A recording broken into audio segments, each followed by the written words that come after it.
संसारात प्रेम हवं, पण थोडी शहाणी बचतही हवी. कारण छोट्या छोट्या पैशातूनच मोठं स्वप्न उभं राहतं, नाही का? एक एक पैशाची किंमत कळली की संसार कधीच ओझं वाटत नाही. हातात येणाऱ्या पगारात थोडं जगायचं, थोडं जपायचं आणि थोडंसं आपल्यासाठी बाजूला ठेवायचं. हेच संसाराचं गणित आहे. हाय हॅलो, कसे आहात तुम्ही सगळे? मस्त ना? तर मस्तच राहा. मी प्रियंका तुम्हा सगळ्यांचं पुन्हा एकदा स्वागत करते अजून एका नवीन ब्लॉगमध्ये. तर आय होप तुम्ही मस्त आणि छानच असाल. तर खूप दिवसापासून मला हा ब्लॉग तुमच्यासोबत शेअर करायचा होता, पण तो राहून जात होता. तर आजच्या ब्लॉगमध्ये मी महिन्याचा सगळा सामान म्हणजे आपलं जे ग्रोसरी वगैरे असतं, तर ते सगळं महिन्याचं सामान मी सुपर मार्केटमधून घेतलं आहे. आणि तसं तर मी सहसा डीमार्टमधून वगैरे घेत असते, पण यावेळी मी म्हटलं की चला थोडंसं बघूया ट्राय करून, थोडेफार पैसे वगैरे वाचतायत का. आणि मला वाटलं की आपण घर चालवत असतो तेव्हा थोडी थोडी बचत किती महत्त्वाची असते.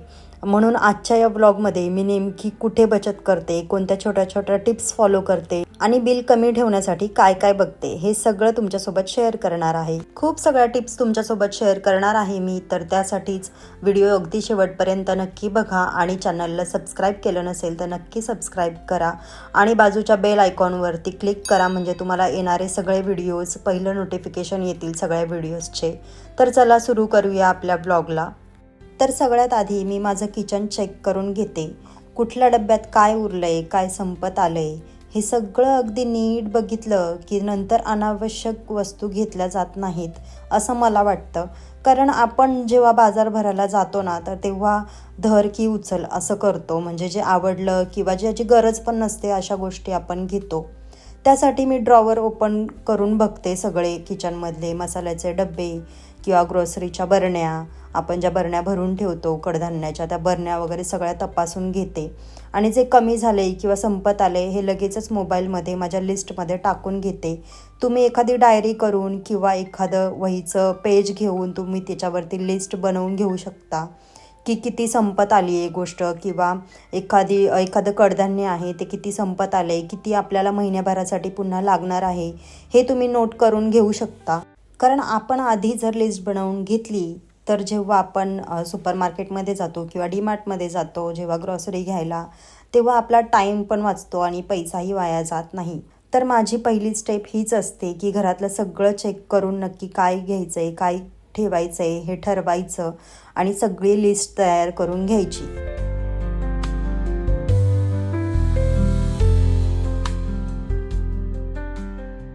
लिस्ट मोबाईलमध्येच ठेवली की बाजार चुकण्याची पण शक्यता कमी असते. लिस्ट जितकी नीट तितकी बचत जास्त, हे लक्षात ठेवा.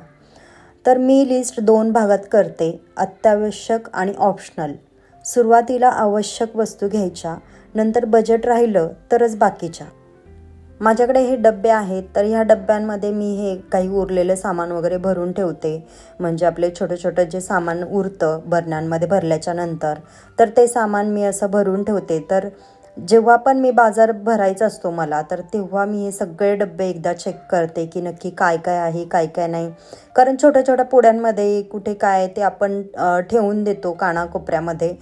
जर तुम्ही असं भरून ठेवलं ना एका डब्यांमध्ये वगैरे अशा, तर तुम्ही ते सगळे डबे एकदा काढून चेक करू शकता की नक्की काय उरलं आहे, काय नाही, काय गरजेचं आहे किंवा काय घेतलं पाहिजे.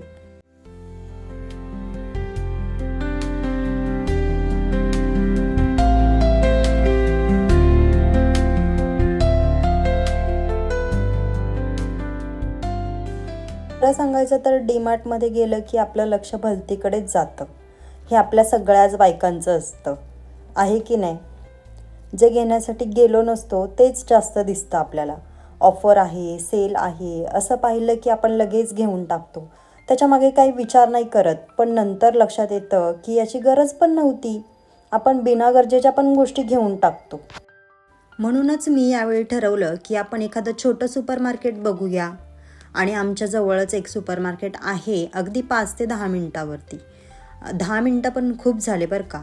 जेव्हा आम्हाला डीमार्टला जायचं असतं तेव्हा मला अर्धा तास लागतो, प्लस ऑटो किंवा आपली स्वतःची जरी गाडी घेऊन गेलो त्याला पेट्रोल, किंवा मग ऑटोनी आलं तर मग ऑटोचे पैसे वेगळे, पुन्हा डीमार्टमध्ये गेल्यावर ते आपले ते 3-4 तास जातात ते वेगळे. म्हणूनच मला असं वाटलं की जर का माझ्या बाजूला सुपर मार्केट आहे तर मी तिथे का नको ट्राय करू, बघूयात तरी थोडेफार पैसे वाचले तर.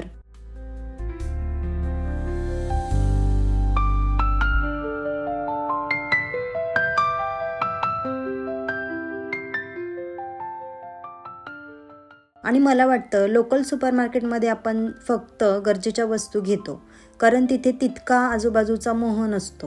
डीमार्टमध्ये तर कधी कधी अर्धी ट्रॉली भरते, तेही फक्त ऑफर्स बघून.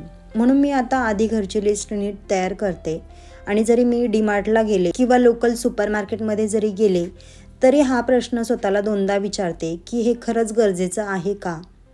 असं केलं की किती अनावश्यक खर्च वाचतो हे कळतं आपल्याला.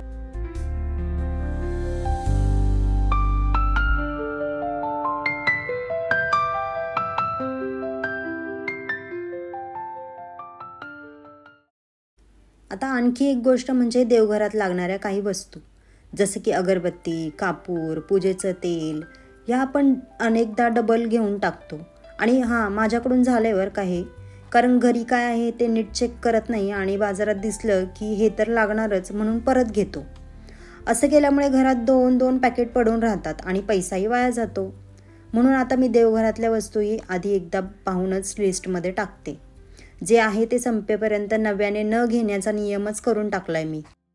आणि बऱ्याचदा ना देवघरात अशाच वस्तू पडून राहिलेल्या असतात, धूप, कापूर, माचीस, अगरबत्तीचे पॅकेट, आणि ह्याच्यामुळेच देवघर पण आपलं नीटनेटकं नाही राहत आणि सगळ्या वस्तू अस्ताव्यस्त पडलेल्या असतात. नीटनेटकेपणा करण्यासाठी मोजक्या वस्तू ठेवणं पण गरजेचं आहे. मोजक्याच गोष्टी आपल्या देवघरामध्ये राहिल्या पाहिजेत.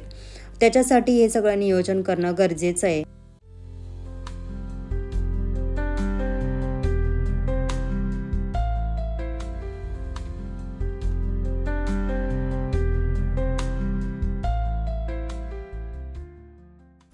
तर आता देवघरातल्या गोष्टी वगैरे चेक करून झाल्या. आता मी बाथरूममधल्या वस्तू पण चेक करून घेते. शॅम्पू, साबण, body wash, hand wash, toothpaste, काय कमी झाले ते एकदा बघून घेते. कधी कधी या छोट्या वस्तू अचानक संपतात आणि आपली फजिती होते. म्हणून महिन्याच्या शॉपिंगमध्ये हे चेक करणं खूप महत्त्वाचं असतं. जे कमी दिसतंय ते मी लगेच माझ्या लिस्टमध्ये टाकून घेते आणि जे आहे ते नीट आपल्या जागेवर ठेवून देते. असं केल्यामुळे काहीही चुकत नाही आणि नंतर मध्येच दुकानात धावपळही होत नाही. त्यासोबतच क्लिनिंगच्या वस्तूही एकदा चेक करून घेते. तर हे सगळं झाल्याच्या नंतर मी एकदा फ्रीज पण चेक करून घेते, जेणेकरून फ्रीजमध्ये आपण ज्या पण काही गोष्टी ठेवतो, जसं की खोबरं असेल, रवा असेल, रव्याला कीड वगैरे लागत नाही आपण फ्रीजमध्ये ठेवलं तर, आणि खोबरं पण भरपूर दिवस टिकतं. तर त्याच्यासाठी मी फ्रीजमध्ये स्टोअर करून घेत असते. किंवा मग चीज असेल, बटर असेल, काही आपण फ्रीजमध्ये कोणत्याही गोष्टी ठेवतो तर त्या एकदा चेक करून घेते. कारण सॉसेसच्या काही बॉटल्स असतील तर त्या पण पुन्हा डबल त्या येऊन पडतात फ्रीजमध्ये आणि आपण त्या यूजसुद्धा करत नाही. पुन्हा त्याची एक्सपायरी डेट येऊन जाते आणि त्या आपल्याला फेकून द्याव्या लागतात आणि इथेही आपले पैसे वेस्ट होऊन जातात. त्याच्यामुळे फ्रीज पण एकदा चेक करून घ्यायचा. तर आता लास्ट हे जे आहे तर हे माझे स्नॅक्सचे डबे आहेत, तर हे पण मी एकदा चेक करून घेते, जेणेकरून आपण ज्या ह्या अशा छोट्या छोट्या पोड्या वगैरे ज्या अशा भरून ठेवतो तर त्या पण एकदा चेक केल्या म्हणजे आपल्याला ते पुन्हा भरण्याची गरज आहे का. किंवा हे बिस्किट्स झाले, ऑफर्स असतात बिस्किट्सवर किंवा चिवड्यांवरती, फरसांवरती, तर ते आपण पॅकेटच्या पॅकेट घरी घेऊन येतो, तर ते एकदा पुन्हा चेक करून बघा. आता आम्ही आलोय सुपर मार्केटमध्ये आणि तुम्ही बघू शकताय छोटंसं सुपर मार्केट आहे, जास्त काही मोठं नाही आहे. तर इथे जिथे जिथे मला ज्या सेक्शनमध्ये जायचे तर तिथेच मी गेलेले आहे. लिस्ट अहोंकडे आहे आणि ते पण तेच माझं शूट वगैरे करत होते आणि लिस्टमधून मला सामान पण सांगत होते की हे घ्यायचं आहे ते घ्यायचं आहे म्हणून. तसं मी सामान घेत होते. जिकडे ज्या साईडला मला जायचंच नाही आहे, म्हणजे लिस्टमध्ये ते सामानच नाही आहे, तर त्या साईडला मी जातच नाही. लिस्टमध्ये नसणाऱ्या गोष्टी पण आपल्या घेतल्या जातात कधी कधी. जेव्हा आपण त्या सेक्शनमध्ये जातो तर त्या लिस्टमध्ये नाही आहेत तरी पण आपण त्या वस्तू घेऊन टाकतो. तर त्याच्यामुळे मी प्रयत्न करते की लिस्टमध्ये कोणत्या कोणत्या वस्तू आहेत त्याच सेक्शनमध्ये जाऊन त्याच गोष्टी घ्यायच्या.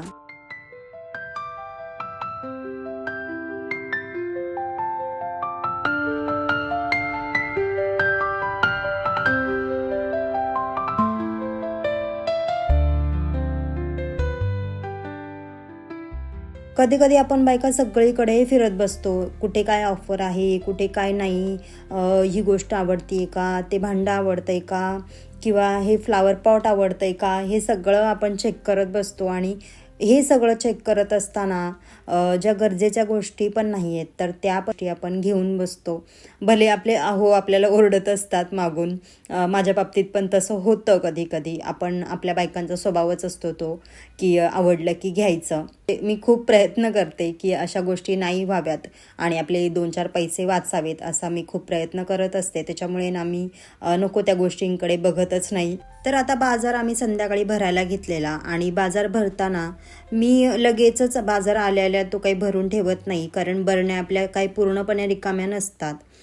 थोड्याफार बरण्या रिकाम्या असतील तर मी भरून ठेवत असतील तर पुन्हा मी ते सगळं एका डब्यामध्ये जमा करून ठेवून देते, ग्रोसरी जी पण काय असेल ती.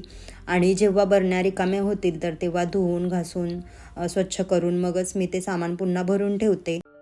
आता सामान परत ठेवताना मी काही छोट्या गोष्टींची काळजी घेते.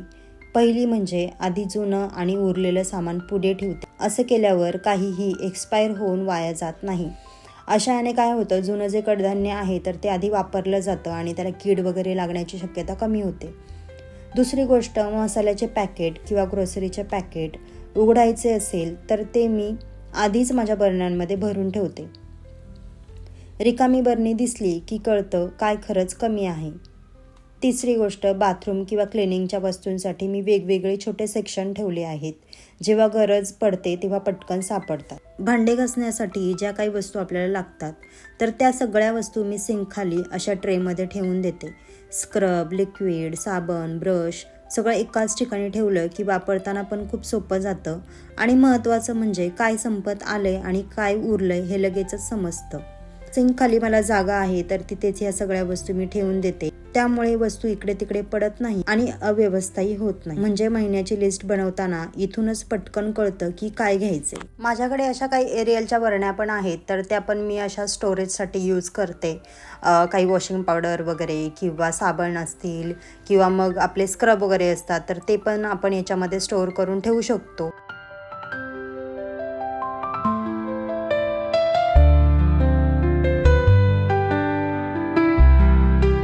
बचत नेहमी मोठ्या गोष्टींमध्येच होतं असं काही नाही.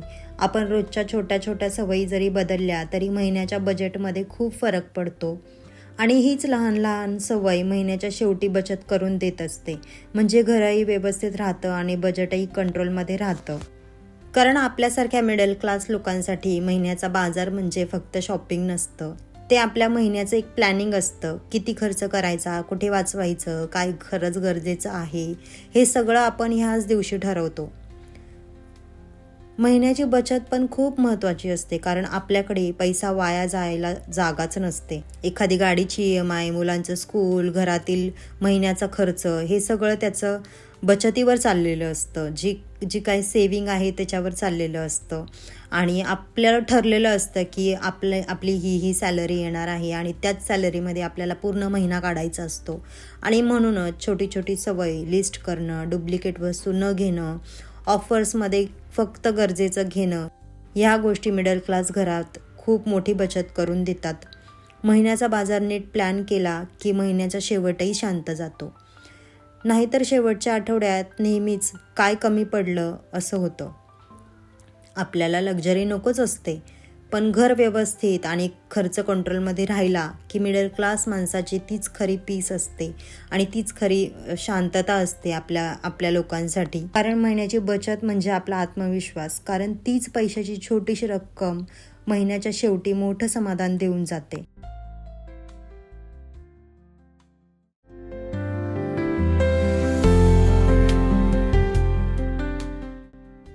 आपल्या मिडल क्लास लोकांच्या जीवनात सुख म्हणजे मोठी घरं, महाग वस्तू नाहीत. आपलं सुख म्हणजे महिनाभर घर छान चाललं, अचानक काही लागलं तर टेन्शन नाही आलं आणि महिन्याच्या शेवटी आपण चांगलं झालं, खर्च कंट्रोलमध्ये होता असं मनात म्हणू शकलो तर तेच खूप मोठं असतं आपल्यासाठी. खूप मोठं समाधान असतं. तर हा होता माझा आजचा महिन्याचा बाजार.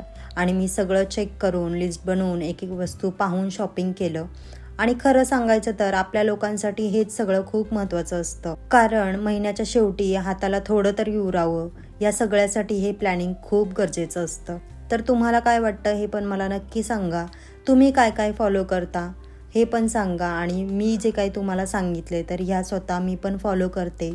जर तुम्हाला ह्या टिप्स उपयोगी पडल्या असतील तर नक्की कमेंटमध्ये सांगा आणि ब्लॉग आवडला असेल तर लाईक करा, शेअर करा, कमेंट करा आणि चॅनलला सबस्क्राईब केलं नसेल तर नक्की सबस्क्राईब करा. चला मग भेटूया पुढच्या ब्लॉगमध्ये. तोपर्यंत हसत राहा, खुश राहा, आनंदी राहा आणि स्वतःची काळजी घेत राहा आणि खर्चाचं बजेट नीट सांभाळत राहा.